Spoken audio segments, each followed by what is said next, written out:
শ্রী গুরু প্রেমানন্দী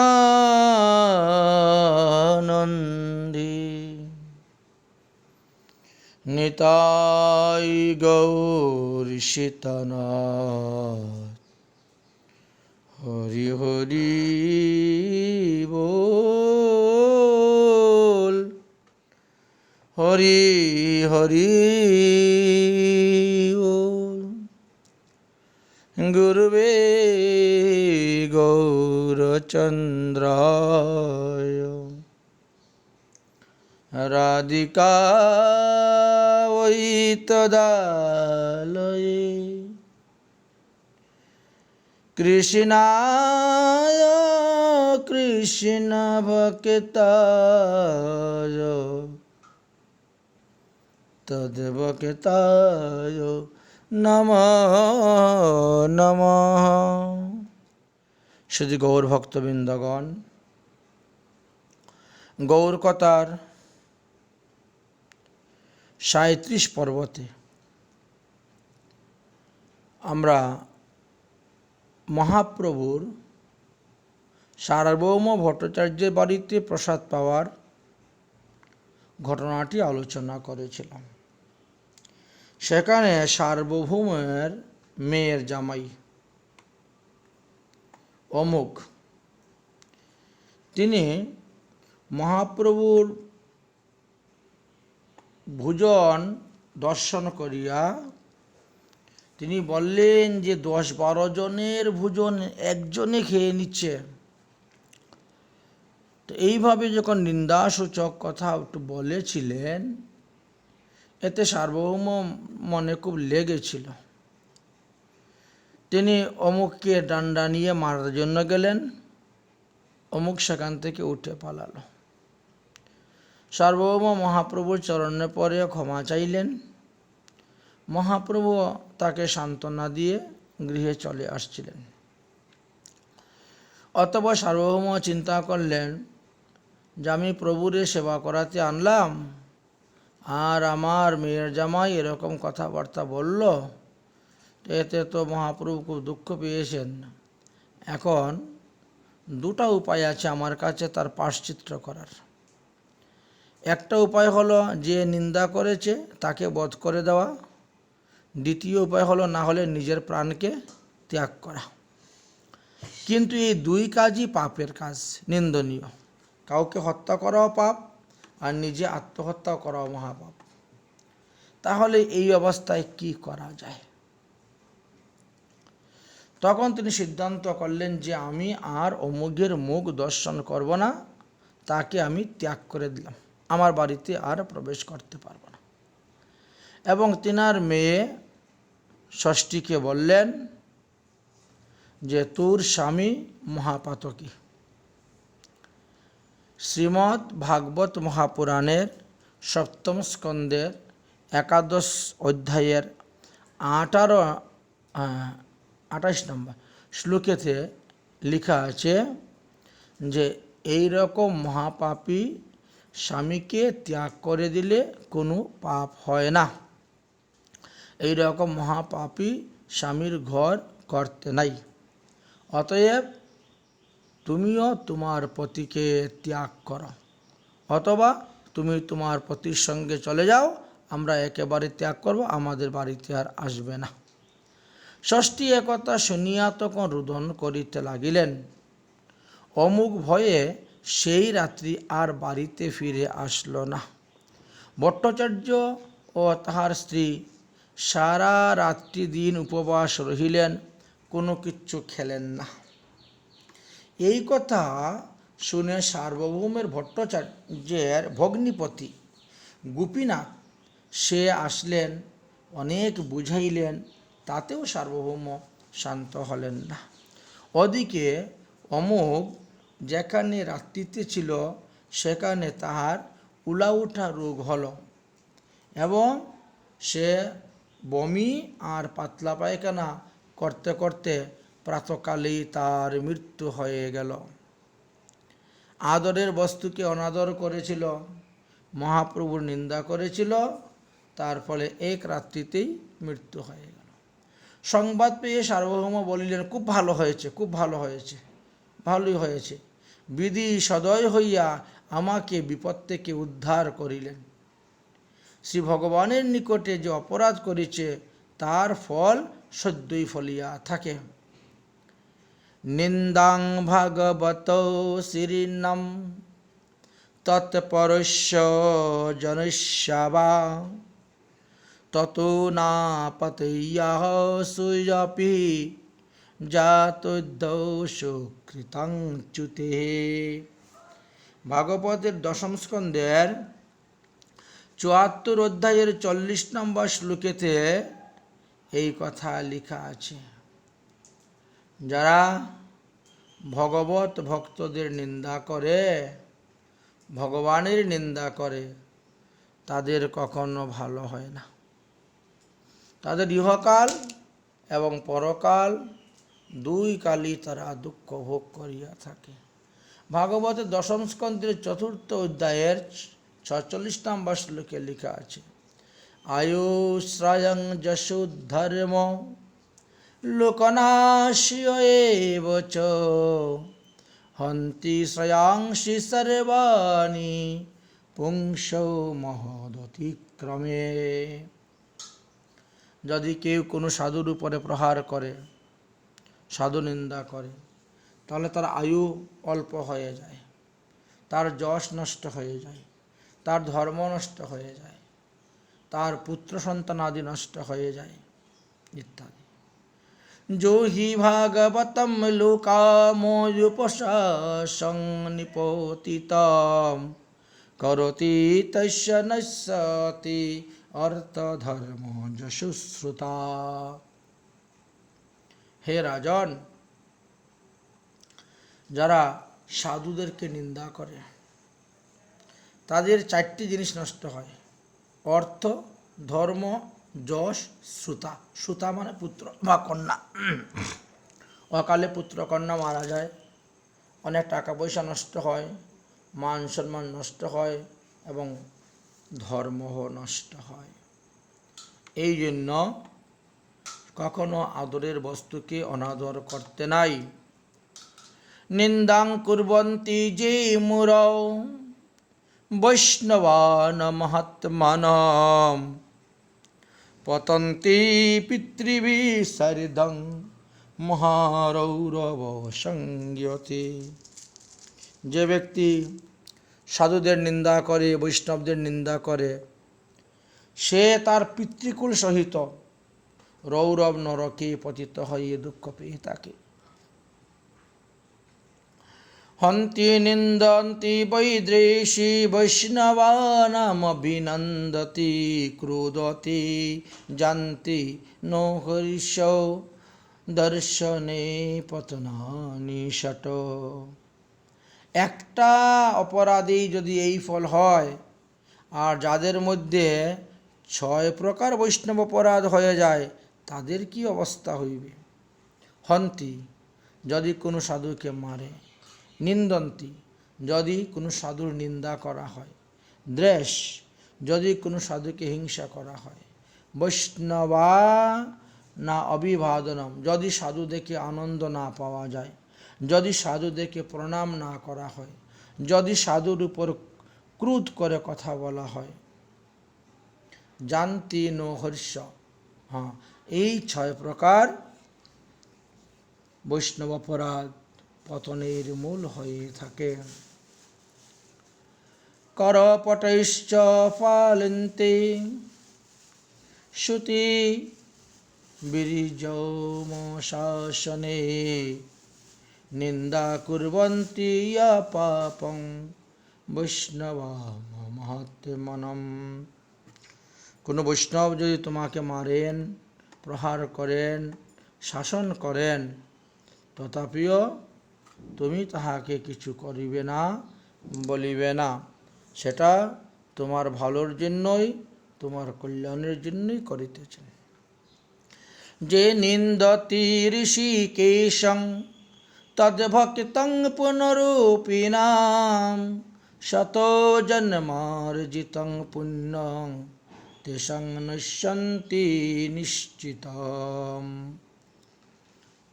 যদি কোনো ভগবত ভক্ত আপনার গৃহেতে এসে উপস্থিত হন আর আপনি যদি তেনাকে সমাদর না করেন, তেনাকে যদি নিন্দা করেন, তেনাকে যদি সেখান থেকে অপমান করে বের করে দেন, তাহলে তিনি তোমার 100 জন্মের পুণ্য নিয়ে চলে যাবেন আর তোমাকে ঘোর নরকাদি যন্ত্রণা ভোগ করিতে হইবে।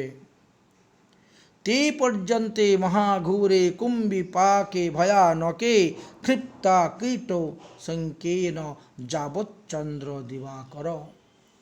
যারা বৈষ্ণবদ্বেষী, যারা ভক্তদ্বেষী, ভগবদ্বেষী, তাদেরকে রৌরবকারে থাকতে হয় যতদিন চন্দ্র সূর্য পৃথিবীতে আছি ততদিন।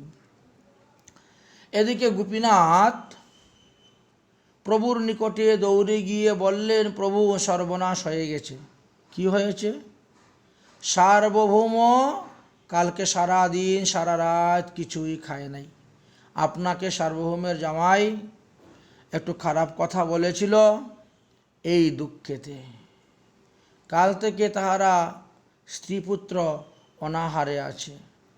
আর যে অমুক আপনার চরণে অপরাধ করেছিল তার উলাউঠা রোগ হয়ে সে ভোরবেলায় মারা গিয়েছে। সার্বভৌম তাহার সৎকার করতেও যায়নি, তার মুখ দর্শন করবে না। তিনার মেয়ে ষষ্ঠী বসে বসে রুদন করতেছে। এই অবস্থায় আমরা কি করতে পারি বলুন? এই কথা শুনিয়া মহাপ্রভু খুব ব্যস্ত হইয়া বলিলেন, সে কি রে, অমুক মরে গেছে? তুমি বলছো কি? আমাকে শীঘ্রই নিয়ে চলো তো সেখানে। এমনি গোপীনাথ মহাপ্রভুকে সঙ্গে নিয়ে ছুটলেন। বিদ্যুৎ গতিতে অমুকের নিকটে গিয়ে উপস্থিত হইলেন। মহাপ্রভু অমুকের বুকের মধ্যে হাত দিয়ে বললেন, সহজে নির্মল এই ব্রাহ্মণ হৃদয় কৃষ্ণের বসতি এই যজ্ঞ স্থান হয়। মহাপ্রভু বলছেন, এ মুখে বলে কিন্তু তার হৃদয়টা খুব সরল আছে, হৃদয়টা ভালো আছে। মাৎসর্য চণ্ডাল কেনে হইয়া বসিলা, পরম পবিত্র স্থান অপবিত্র কইলা। বলছেন, হে মাৎসর্য, তুমি কেন এই ব্রাহ্মণের হৃদয়ের মধ্যে এসে বসলে আর তার পবিত্র দেহটাকে, তার পবিত্র হৃদয়কে তুমি অপবিত্র করে দিলে? সার্বভৌম সঙ্গে তোমার কলুষ কইল ক্ষয়, কলমশ গুছিলে জীব কৃষ্ণ নাম লয়।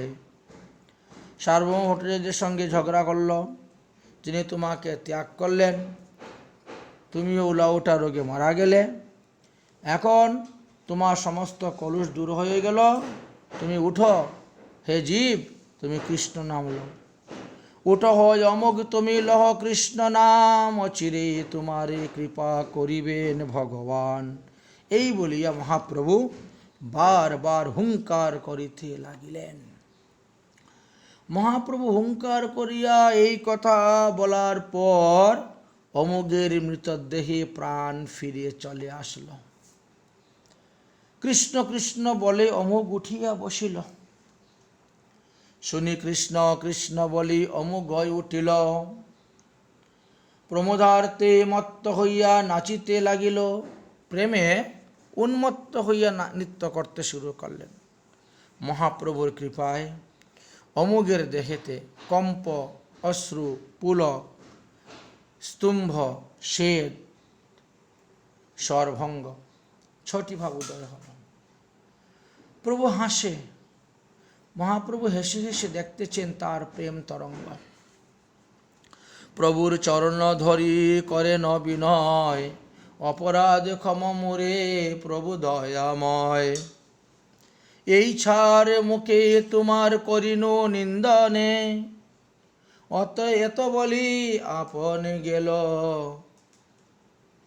চারায় আপনে। চারাইতে চারাইতে গাল ফুলাইল, হাতে ধরি গোপীনাথ নিষে দিল।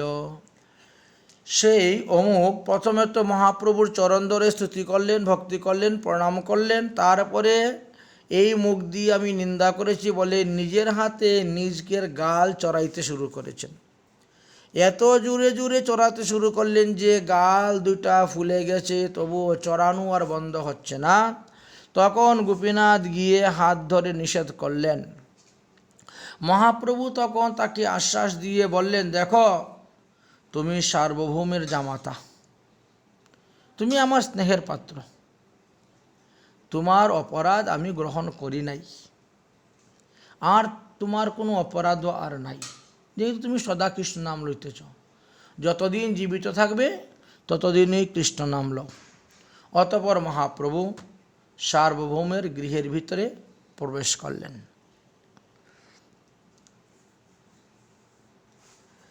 এসে বললেন যে দেখো, আর দুঃখ করিও না, যা হবার হয়ে গেছে, এবার যাও স্নান করো, আহ্নিক করো, প্রসাদ গ্রহণ করো, জগন্নাথ দর্শন করো।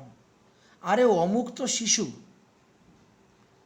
সে তোমার মেয়ের জামাই, তোমার ছেলের সমান, তার উপরে কুদ করার উচিত নয়। তার সমস্ত অপরাধ আমি ক্ষমা করে দিয়েছি, তুমিও ক্ষমা করে দাও। এইভাবে মহাপ্রভু সার্বভৌম ভট্টাচার্যকে সান্ত্বনা দিলেন। প্রভু পদ ধরি বট্ট কহিতে লাগিল, মরিত অমোঘ তারে কেনে জিয়াইল। মহাপ্রভুর চরণ ধরে বলছে, অমুক মরে গেছিল, আমি খুব সন্তুষ্ট হয়েছিলাম, তাকে আবার জীবিত করলেন কেন? প্রভু কহেন, অমুক শিশু তোমারও বালক, বালকের দোষ না লয় পিতা, তাহারে করে হে পালক। সে তো শিশু, অতএব পিতার কর্তব্য হল বালকের দোষটা গ্রহণ না করে তাকে লালন পালন করা। এটাই নিয়ম, এটাই তো আমাদের ধর্ম, বৈষ্ণব ধর্ম। এবে বৈষ্ণব হইলা তার গেল অপরাধ, তাহার উপর এবে করহ প্রসাদ। দেখো তোমারই অমুক আজকে থেকে বৈষ্ণব হয়ে গেছে, অতএব তাকে আশীর্বাদ করো, তাকে কৃপা করো, যাতে সে আরও উন্নত করতে পারে ভজন পথে। অতঃপর ভট্টাচার্য সার্বভৌম ভট্ট স্নান করলেন, ধ্যান করলেন, প্রসাদ পেলেন, জগন্নাথ দর্শন করতে গেলেন। তারপরে মহাপ্রভু সন্তুষ্ট হয়ে সেখান থেকে নিজের ভজন কুটিরে চলে গেলেন। সেই অমোঘ হইল প্রভুর ভক্ত একান্ত, প্রেমে নাচে কৃষ্ণ নাম লয় মহামন্ত্র। যে অমুক আগে খালি সাধুদের নিন্দা, সাধুদের চর্চা, সাধুদের দোষ খুঁজে বেড়াইত, আর এইভাবেই করেছিল, আজ মহাপ্রভুর কৃপাতে সে মহাপ্রভুর একজন প্রিয় ভক্ত হয়ে গেল। সর্বদা হরিনাম মহামন্ত্র কীর্তন করিতে লাগিলেন। মহাপ্রভু যে নিগুড় রস জীবগণকে প্রদান করেছেন, তাহা সম্যকরূপে আস্বাদনে 3.5 জন মাত্র আমরা দেখিয়া থাকি। স্বরূপ দামোদর, রায় রামানন্দ, সিকি মাইতি। আর সিকি মাইতির ছোট বোনের নাম ছিল মাধবী দাসী, তিনি স্ত্রীলোক বলে অর্ধ ধরা হয়। এই হলো মহাপ্রভুর 3.5 জন পরিকর। এদেরকে নিয়েই মহাপ্রভু রস আস্বাদন করতেন।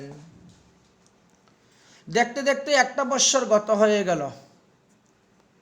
প্রথম বৎসরে রথযাত্রা আমরা আগে বর্ণন করেছি, এখন আমরা দ্বিতীয় বৎসরে রথযাত্রা বর্ণন করব। দ্বিতীয় বৎসর আবার গৌরীয় ভক্তগণ সবাই নীলাচলে আসিয়া উপস্থিত হইলেন। প্রভু পূর্ববৎ যথাযোগ্য তাদেরকে থাকার খাওয়ার ব্যবস্থা আদি সব করে দিলেন। পূর্ববৎ জগন্নাথের স্নান, গুন্ডিচা মার্জন, উড়িয়া গৌরিয়া মিলন, রথযাত্রা, রথের আগে পিছে চতুর্দিকে 7 সম্প্রদায়, কীর্তন নৃত্য, যেভাবে প্রথমবারে করেছিলেন দ্বিতীয়বারেও সেইভাবে করলেন। একটা প্রবাদ আছে, দুলেচ দুল গোবিন্দ চাপিচ মধুসূদনম, দুলেচ দুল গোবিন্দ রথে রথে ভুলতে গেলাম, একটা শ্লোক ছিল, দেখা যাক যদি আবার কোথায় পেয়ে যাই তাহলে আগামী রথযাত্রার সময় আলোচনা করব। রথেচ মধুসূদনম পুনর্জন্ম নবিদ্যতে শ্লোকটা ছিল। যাই হোক, কোথায় পেয়ে যাব আবার। অর্থাৎ রথের মধ্যে যদি জগন্নাথকে দেখা যায় তাহলে আর পুনর্জন্ম হয় না। নৌকাবিলাসের মধ্যে যদি জগন্নাথকে দেখা যায় তাহলে আর পুনর্জন্ম হয় না। এবং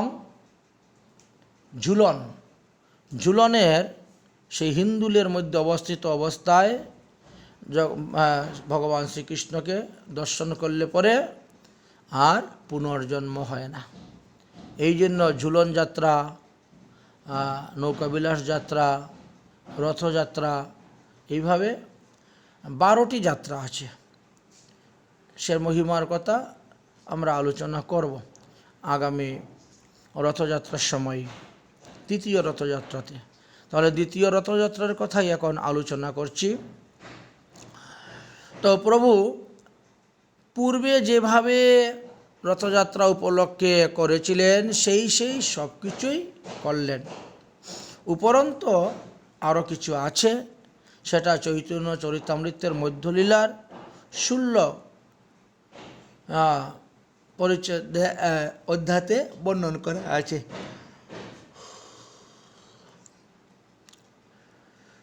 প্রভুর হইল ইচ্ছা যাইতে বৃন্দাবন, শুনিয়া প্রতাপরুদ্র হইলা বিমন। দ্বিতীয়বার রথযাত্রা সমস্ত বৈষ্ণবরা আসার পরে পূর্ব রথযাত্রা নিয়ে 4 মাস সবাই ছিলেন। তারপর মহাপ্রভু একে একে সবাইকে বিদায় দিয়েছেন।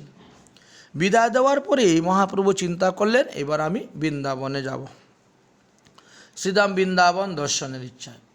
কিন্তু রাজা প্রতাপরুদ্র ইহাতে রাজি হলেন না, তিনি বিমনা হয়ে গেলেন। তিনি যেতে দিবেন না। তখন কি হলো? সার্বভৌম রামানন্দ আনি 2 জন দুহারে কহেন রাজা বিনয় বচন। দেখো, আমার কথা বললে তো শুনবেন না, অতএব তোমরা তেনার খুব প্রিয় পাত্র, অতএব তোমরা তেনাকে বুঝাইয়া বলো। নীলাদ্রি ছাড়ি প্রভু মন অন্য যাইতে, তোমরা করহ যতন তাহারে রাখিতে। সার্বভৌম ভট্টাচার্য বললেন, মহাপ্রভু যাতে নীলাচল ছেড়ে কোথায়ও যান না, তোমরা সেই ব্যবস্থা করো। যা কিছু প্রয়োজন হয় আমি এখানে দিব, তৈরি করে দিব, ব্যবস্থা করব, তবুও যেন নীলাচল ছেড়ে তিনি না যান। তাহা বিনা এই রাজ্যে মোর নাহি ভয়, গোসাই রাখিতে করো নানা উপায়। তিনি যদি এই রাজ্য ছেড়ে চলে যান, আমার উড়িষ্যা কটক, তাহলে আমিও এই রাজ্য ছেড়ে চলে যাব, আমার একটুকু মন লাগবে না থাকার। তখন সার্বভৌম রায় রামানন্দ বুঝাইলেন যে দেখো, চট করে কোনো কিছু বলা যায় না, আমরা সুযোগ সময় বুঝে মহাপ্রভুকে এই কথা বলবো। অতঃপর একদিন সার্বভৌম এবং রামানন্দ মহাপ্রভুর নিকটে গিয়ে মহাপ্রভুকে দণ্ডবত প্রণাম করে বললেন, প্রভু, আগামী রথযাত্রা দর্শন করিয়া কার্তিক মাসে আপনি বৃন্দাবনের দিকে যাত্রা করবেন। এই বছর তো রথযাত্রা হলো, আরও 1 বছর আগামী। রামানন্দ বললেন, হ্যাঁ, কার্তিক মাসটাই খুব ভালো, সেই সময় শীতের সময় আছে, রাস্তা হাঁটতে পরিশ্রম হবে না। তারপরে আপনি বৃন্দাবন পৌঁছতে পৌঁছতে দোল পূর্ণিমা আরম্ভ হয়ে যাবে, আর মহা উৎসব হবে দোল পূর্ণিমাতে। শ্রীধাম বৃন্দাবনে দোল দর্শন করবেন, এইটাই ভালো হবে, উত্তম হবে। যদ্যপি স্বতন্ত্র প্রভু নহে নিবারণ, ভক্ত ইচ্ছা বিনা প্রভু না করেন গমন। ঠিক আছে, তোমরা যখন বলছো তাহলে তো তোমাদের কথা আমার মানতেই হবে। এই জন্য মহাপ্রভু বলেন যে ঠিক আছে, আমি আরও 1 বৎসর থাকব। এই 1 বৎসর থাকার পরে আমি শ্রীধাম বৃন্দাবনের দিকে অগ্রসর হব। এইটি হলো কথা। এবার মহাপ্রভু শ্রীধাম বৃন্দাবনের যাওয়ার জন্য প্রস্তুতি নিচ্ছেন। সমস্ত ভক্তরা শুনতে পেলেন। 3য় বৎসর রথযাত্রা এসে উপস্থিত হয়ে গেল। 3য় বৎসর সবে গৌরিয়া গণ নীলাচলে চলিবার হইল সবার মন।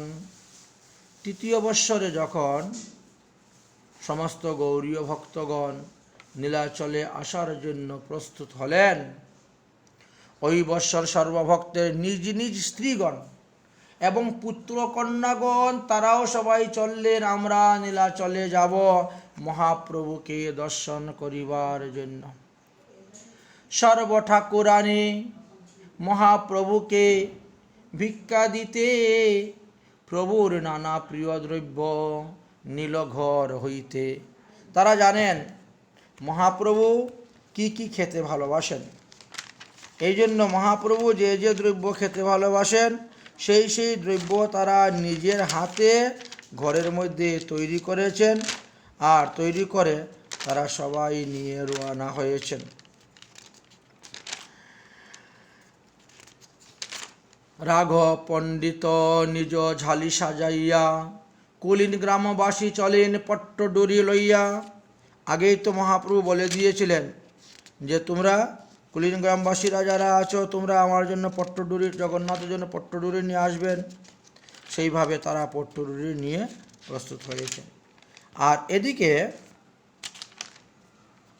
মহাপ্রভুর জন্য ঝালি আদি সুন্দর করে সাজিয়ে নিয়ে রওনা হয়েছেন।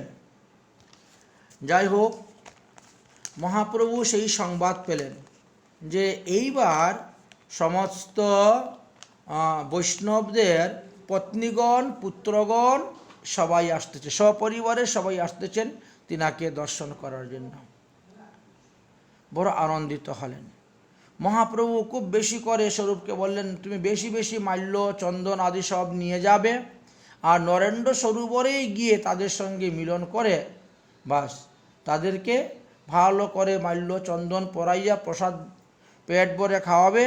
তারপরে তাদেরকে নিয়ে কীর্তন যুগে জগন্নাথ মন্দিরের সিংহধারে আসবে। আমি তখন এইখানে দাঁড়িয়ে থাকব এবং সেখানেই আমি তাদের সঙ্গে মিলিত হব। সভা লইয়া আমি জগন্নাথকে দর্শন করতে যাব। এইভাবে সময় নির্ধারিত করে দিলেন, কাজগুলা নির্ধারিত করে দিলেন। উড়িষ্যাবাসী নীলাচলবাসী বৈষ্ণবগণ মহাপ্রভুর আদেশ অনুসারে সেইভাবেই সমস্ত কার্য সমাধান করতে লাগলেন। সভা লইয়া কইল জগন্নাথ দর্শন, সভা লইয়া আইল পুনর আপন ভবন। বাণীনাথ কাশী মিশ্র প্রসাদ আনিল, সহস্তে সবারে প্রভু প্রসাদ খাওয়াইল। এত দয়া, এত কৃপা মহাপ্রভুর। তাদেরকে নিয়ে জগন্নাথ দর্শন করলেন, আবার নিজের বাড়িতে নিয়ে আসলেন। বাণীনাথ কাশী মিশ্র অনেক লোককে দিয়ে প্রসাদ মাথায় করে নিয়ে আসলেন। মহাপ্রভু একে একে সবাইকে প্রসাদ খাওয়ালেন। পূর্ব বৎসরে বৎসরে যার যেই বাস ছিল তারে সেই স্থানে পাঠাইলেন। অন্যান্য বৎসর যে যে স্থানে গিয়ে থাকতেন, আগের থেকে তো বাসা তৈরি করা ছিল। 2 বৎসর রথযাত্রা হয়ে গেল, এবার 3য় বৎসর রথযাত্রা উপলক্ষে সবাই আসছেন। অতএব বলে তোমরা সেই বাসায় গিয়ে থাকো, আর যাদের থাকার জায়গা নেই তাদের জন্য আলাদা জায়গা করে দেওয়া হবে, সবাই থাকো। কারণ ওই বছর সব থেকে বেশি লোক গিয়েছিলেন। পূর্ব বৎসরে যারা যেই বাসায় স্থার, তারা সব পাঠাইলা করাইতে বিশ্রাম। পূর্ববৎ রথযাত্রা কাল যবে আইল, সবা লইয়া গুন্ডিচা মন্দির প্রক্ষালিল। অন্যান্য বৎসর যেভাবে গুন্ডিচা মার্জন করেছিলেন, এই বৎসরও সবাইকে নিয়ে মহাপ্রভু মনের আনন্দে গুন্ডিচা মার্জন করলেন। পূর্ববৎ রথযাত্রা কইল দর্শন, এবং পূর্বে যেভাবে রথযাত্রা দর্শন করেছিলেন, এইবারও সেইভাবে রথযাত্রা দর্শন করলেন। কেন? বললেন, দুলেচ দুল গোবিন্দ চাপেচ মধুসূদনম রথেচ বামনোদিষ্টা পুনর্জন্ম নবিদ্যতে। এই যে শ্লোকটা বললেন, তাহলে আমরা দেখতে পাই যে ঝুলনের সময় যদি আমরা গোবিন্দকে ঝুলনের মধ্যে দেখি, নৌকার মধ্যে যদি আমরা ভগবানকে দেখি, রথের উপরে যদি আমরা ভগবানকে দেখি, তাহলে আমাদের পুনর্জন্ম আর হবে না। দুলেচ দুল গোবিন্দ চাপেচ মধুসূদনম রথেচ বামনং দৃষ্টং পুনর্জন্ম নবিদ্যতে। তাহলে জগন্নাথের যাত্রা 12টি আছে, ভগবানের 12টি যাত্রা আছে। যেমন ধরেন আষাঢ় শুক্লা পঞ্চমীতে আমাদের হুরা যাত্রা হয়ে থাকে।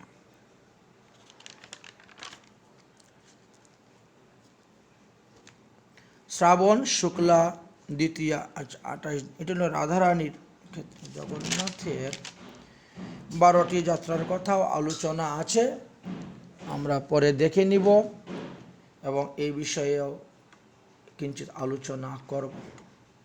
যাই হোক, এই মতন ভক্তগণ বসে 4 মাস প্রভুর সহিত করেন কীর্তন বিলাস। শ্রী অদ্বৈত প্রভুর পুরীধামে একটা বাড়ি তৈরি করলেন, তথায় সপরিবারে সবাইকে নিয়ে বাস করতে লাগলেন।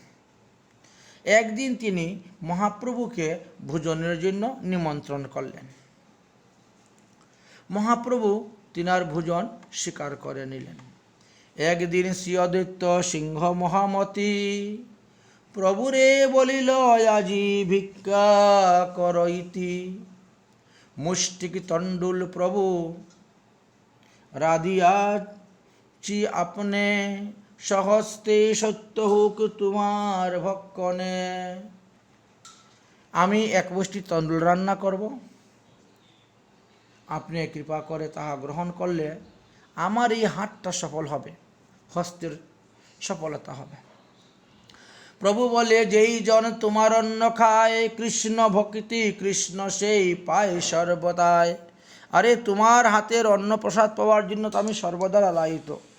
তোমার হাতের অন্ন খেলেই কৃষ্ণ ভক্তি হয় এবং কৃষ্ণকে পাওয়া যায়, কৃষ্ণ ভক্তি লাভ হয়। আচার্য তোমার অন্ন আমার জীবন, তুমি খাওয়াইলে হয় কৃষ্ণের ভোজন। তোমার হাতের অন্ন প্রসাদ, এটা তো আমার জীবন, ছোটবেলার থেকে খেয়ে আসতেছি। তুমি যে নৈবেদ্য করো করিয়া রন্ধন, মাগিয়াও খাইতে হয় আমার মন। এত সুন্দর রান্না করো, এত সুন্দর ভগবানের ভোগ প্রসাদ তৈরি করে ভগবানকে নিবেদন করো, যে তার ঘ্রাণ শুনলে পরেই তোমার কাছে মেঘে মেঘে আমার খাওয়ার ইচ্ছা হয়। এই কথা শুনে অদ্বৈত প্রভু আনন্দিত হয়ে নিজ গৃহে চলে গেলেন আর উত্তম উত্তম দ্রব্য রান্না করিতে লাগিলেন। সীতা ঠাকুরানী বহু প্রকার ব্যঞ্জন তৈরি করে দিচ্ছেন, আর অদ্বৈত প্রভু সেদিন স্বহস্তে সব রান্না করতেছেন। এবং রান্না করার পরে তিনার সেবিত বিগ্রহ মদন গোপালেতে ভোগ লাগাইলেন। তারপর কি হলো? মনে মনে চিন্তা করিলেন অদ্বৈত প্রভু, মহাপ্রভু তো সব সময় যেদিকে যান উনার পিছনে 1 গোষ্ঠী সন্ন্যাসীর দল ছুটে। আর এই সন্ন্যাসীর দল যদি আসে, তে প্রভু আর পেট ভরে খেতে পারেন না, এই ওকে দাও তাকে দাও ওকে দাও, এইভাবে সন্ন্যাসীদেরকেই পেট ভরাইয়ে খাওয়িয়ে দিয়ে দেন, তিনার আর সেবা হয় না। যদি সন্ন্যাসীরা না আসে আর উনি একা আসেন, তাহলে আমিও তিনাকে মনের মতন ভোজন করাতে পারব।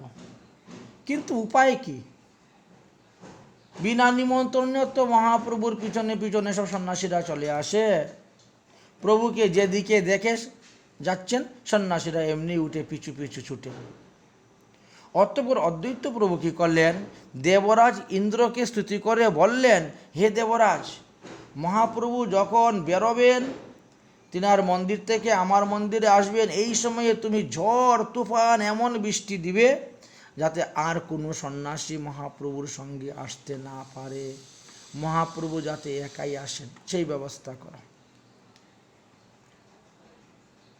তাহলে আমি মহাপ্রভুকে আজ মনের মতন ভোজন করাবো। এদিকে শ্রীমন্ত মহাপ্রভু যখন তিনার গম্ভীরা থেকে রওনা হয়েছেন অদ্বৈত প্রভুর গৃহে যাবেন, তখন সন্ন্যাসী গোষ্ঠী যে যেখানে আছে প্রভুকে যেতে দেখতে পেয়ে তারাও বেরিয়ে গেছেন, রওনা হচ্ছেন। এইভাবে কিছু দূর যাওয়ার পরে হঠাৎ এত আন্ধি তুফান বাতাস শুরু হলো যে এত ধুলা উড়াচ্ছে যে চোখ খুলে তাকানো যাচ্ছে না। তারপরে মুষলধারায় শিলা বৃষ্টি আরম্ভ হলো। সেই ঝড়ে কে যে কোথায় নিজেকে রক্ষা করার জন্য পালালো বলাই বাহুল্য। সন্ন্যাসীরা নিজেদের আত্মরক্ষার জন্য এদিক ওদিক সব ছুটে পালালো। মহাপ্রভু একা সোজা অদ্বৈত প্রভুর গৃহেতে গিয়ে উপস্থিত হয়ে গেছেন। অদ্বৈত প্রভু তখন মনের আনন্দে মহাপ্রভুকে একটি উত্তম সিংহাসনে বসাইলেন, দণ্ডবত প্রণাম করলেন, পাদপ্রক্ষালন করলেন, ধূপ দীপ গন্ধ পুষ্প দিয়ে পূজা সমর্পণ করে প্রভুকে ভোজনের তরে একটি বড় পীড়ার মধ্যে বসালেন, নব সুখাসন দিলেন। মহাপ্রভু ভোগ দর্শন করে আনন্দিত হলেন আর মদন গোপালকে প্রণাম করলেন। অতঃপর হাসি হাসি বলছেন, হাসিয়া বলন প্রভু শুনহ আচার্য, কোথায় শিখিলা তুমি এমত রন্ধনের কার্য? আপনি এত রান্না শিখলেন কোথার থেকে? আমি তো এমত কবু নাহি খাই শাক, সকলে বিচিত্র যত দেখি তোমার পাক। আজকে শাকটা এত ভালো হয়েছে যে আমার এতদিন হয়ে গেল বয়স, আমি কোনোদিনও এরকম শাক ভক্ষণ করি নাই। যতদিন অদ্বৈত প্রভু সব খান, ভক্তবাঞ্ছা কল্পতরু গৌরাঙ্গ রায়। অদ্বৈত প্রভু যত কিছু দিচ্ছেন মহাপ্রভু সব খুব ভালো হয়েছে, খুব ভালো হয়েছে, অতি উত্তম রান্না হয়েছে, উত্তম প্রসাদ হয়েছে, আর সব পেয়ে যাচ্ছেন। পরিপূর্ণ হইল যদি প্রভুর ভোজন, অদ্বৈত করেন তখন ইন্দ্রের স্তুবন। মহাপ্রভুর খাওয়া দাওয়া যখন সম্পূর্ণ হয়ে গেল, এইবার অদ্বৈত প্রভু দেবরাজ ইন্দ্রকে স্তুতি ভক্তি করতেছেন। হে ইন্দ্র, তুমি আমার অনেক উপকার করলে। তুমি যদি এই সময়ে ঝড় বৃষ্টি না দিতে, তার সব সন্ন্যাসীরা এসে যেত, আমি মহাপ্রভুকে মন ভরে খাওয়াতে পারতাম না। মহাপ্রভু বলছেন, কি ব্যাপার, তুমি আজকে ইন্দ্রকে স্তুতি করতেছ কেন? হ্যাঁ, বুঝতে পেরেছি। সন্ন্যাসীর সঙ্গে আমি করিলে ভোজন, কিছু না খাইব আমি এই তোমার মন। একেশ্বর আইলে সে আমারে সকল, খাওয়াইয়া নিজ ইচ্ছা করিলা সফল। অতএব এই সকল উৎপাত সৃজন, নিষেধিলে সন্ন্যাসীগণ ইন্দ্র আজ্ঞা দিয়া। এইবার বুঝলাম হঠাৎ এই ঝড় তুফান কেন আসলো, কারণ তোমার আদেশ তো ইন্দ্র লঙ্ঘন করতে পারবে না।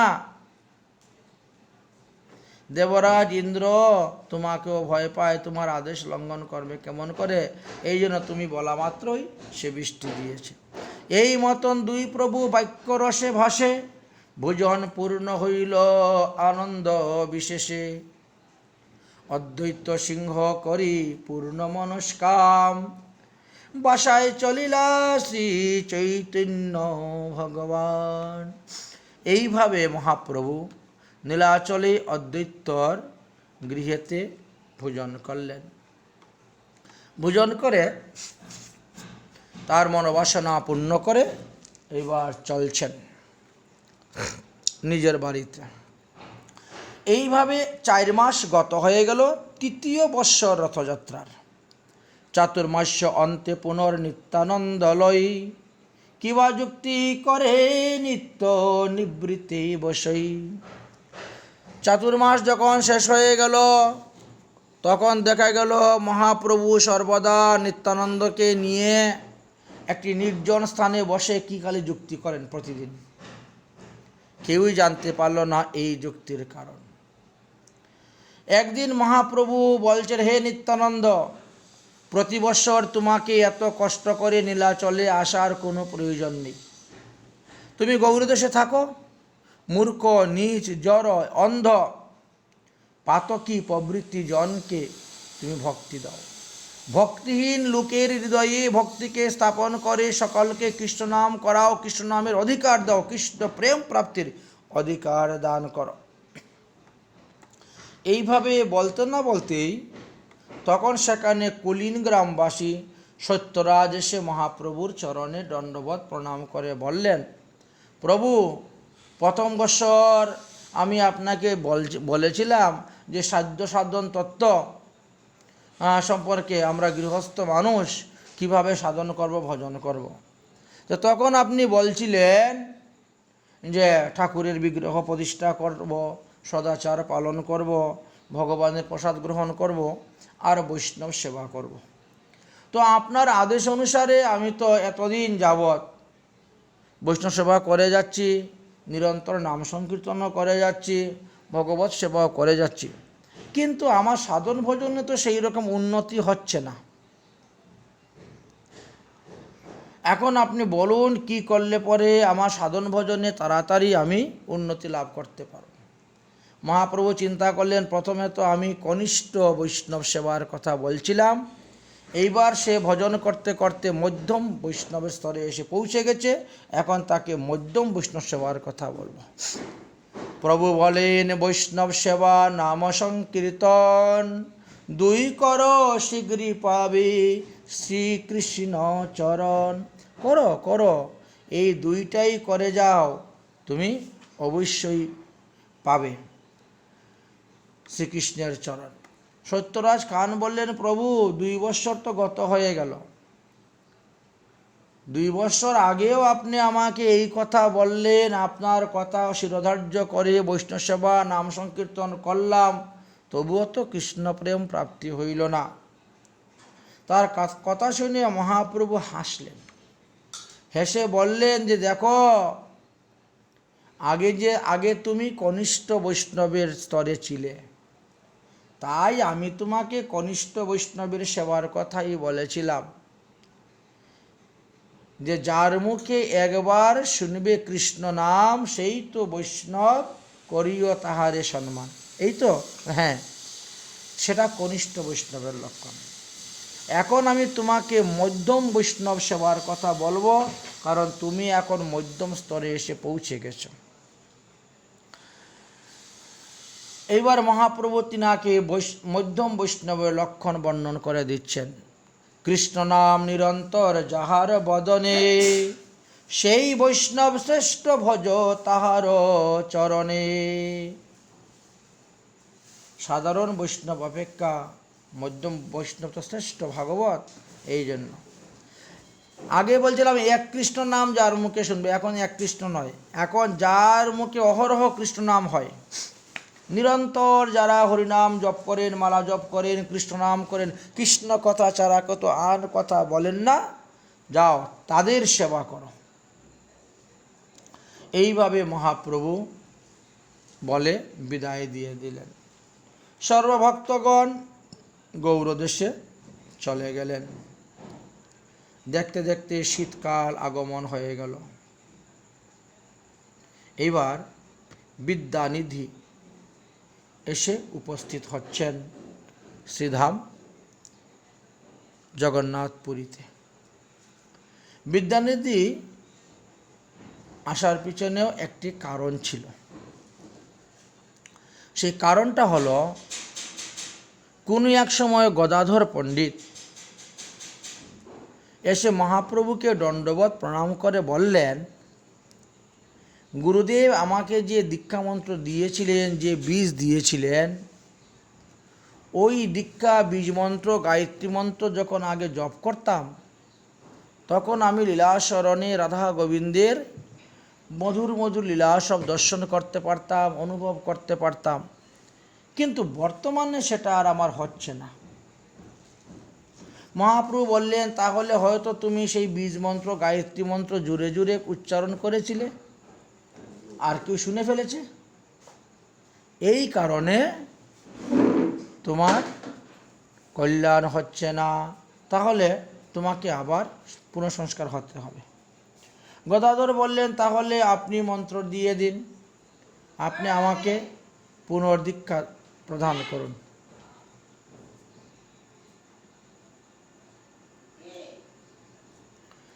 আপনি আমাকে পুনর্দীক্ষা দিয়ে দিন। হৃষ্টমন্ত্র আমি যে কহিনু কার পতি, সেই হয়তো আমার না স্ফুরে ভালোমতি। তবে মন্ত্র তুমি মুড়ি কর পূর্ণবার, তবে মন প্রসন্নতা হইবে আমার। প্রভু বলেন, তোমার যে উপদেশটা আছে, তোমার গুরুদেব তো এখনো জীবিত আছেন, তো তুমি সৎ সম্প্রদায়ের অন্তর্ভুক্ত, সদ্গুরুর নিকট থেকে দীক্ষা নিয়েছ, তোমার সব কিছু ঠিক আছে, এই অবস্থায় তো তোমাকে পুনরায় দীক্ষা দেওয়া যায় না। দীক্ষা পদ্ধতির কতগুলো নিয়ম আছে, তো অতএব তোমাকে পুনরায় দীক্ষা দিলে অপরাধ উৎপন্ন হবে। সাবধান হইয়া থাকো, অল্প কিছু দিনের মধ্যেই তোমার গুরুদেব আসবেন, সেই গুরুদেবের কাছ থেকে আবার তুমি দীক্ষা গ্রহণ করো। সাবধান হইয়া অপরাধী হও পাছে, মন্ত্র কি বা দায় প্রাণ আমি তোমাকে দিতে পারি, উপদেশটা থাকিলে না হয় ব্যবহার। মানে আগের গুরুদেব যদি থাকেন জীবিত, তাহলে পুনরায় তোমাকে দীক্ষা দেওয়া যায় না। সদ্গুরু যেহেতু, অসৎগুরু হলে কথা ছিল না, অপসম্প্রদায় হলে কথা ছিল না, মন্ত্রে কোনো ভুল থাকলে কোনো কথা ছিল না, তাহলে আমি তোমাকে দিতাম। গদাধর বলেন, তিহু না আছেন হেতা, তিনি তো আর নীলাচলে নেই, তিনি সেই বাংলাদেশে চট্টগ্রামে থাকেন। তার পরিবর্তে তুমি আমাকে দিয়ে দাও। প্রভু বললেন, অল্প কিছু দিনের মধ্যেই বিদ্যানিধি আসবেন, অনাহাসেই তুমি তার সঙ্গে দেখা পাবে এবং তার চরণে পড়িয়া বলবে, তিনি সর্বজ্ঞ চূড়ামণি, তিনি আবার পুনরায় তোমাকে দীক্ষা দান করবেন। এই কথা আশ্বাস দিলেন। এই কথা বলতে না বলতেই 10 দিনের মধ্যেই সেই পুণ্ডরিক বিদ্যানিধি এসে উপস্থিত হয়ে গেলেন। গদাধর তিনার চরণে পড়ে দণ্ডবত প্রণাম করলেন, করে সমস্ত কথা নিবেদন করলেন। পুণ্ডরিক বিদ্যানিধিও খুব আনন্দিত হলেন। পুণ্ডরিক বিদ্যানিধি প্রতিদিন ভাগবত পাঠ করে, গদাধর পণ্ডিত প্রতিদিন ভাগবত পাঠ করেন। মহাপ্রভু গদাধর পণ্ডিতের মুখ হইতে ভাগবত পাঠ শ্রবণ করেন আইটুটাতে বসে সমস্ত বৈষ্ণবগণ।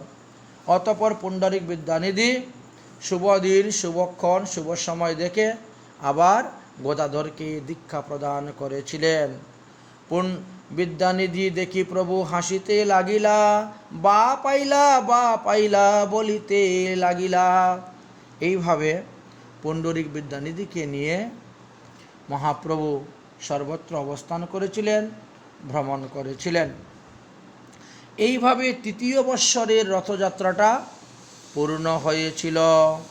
পুণ্ডরিক বিদ্যানিধির আগমনে সবাই খুব আনন্দিত হয়েছিলেন। তার পরবর্তী রথযাত্রার বিষয় আমরা আগামী পর্বতে আলোচনা করব। আজকের মতন হরিকথা আমাদের এখানেই বিশ্রাম, গৌর কথা এখানেই বিশ্রাম। নিতাই গৌর সীতানাথ রমানন্দী হরি হরি বল।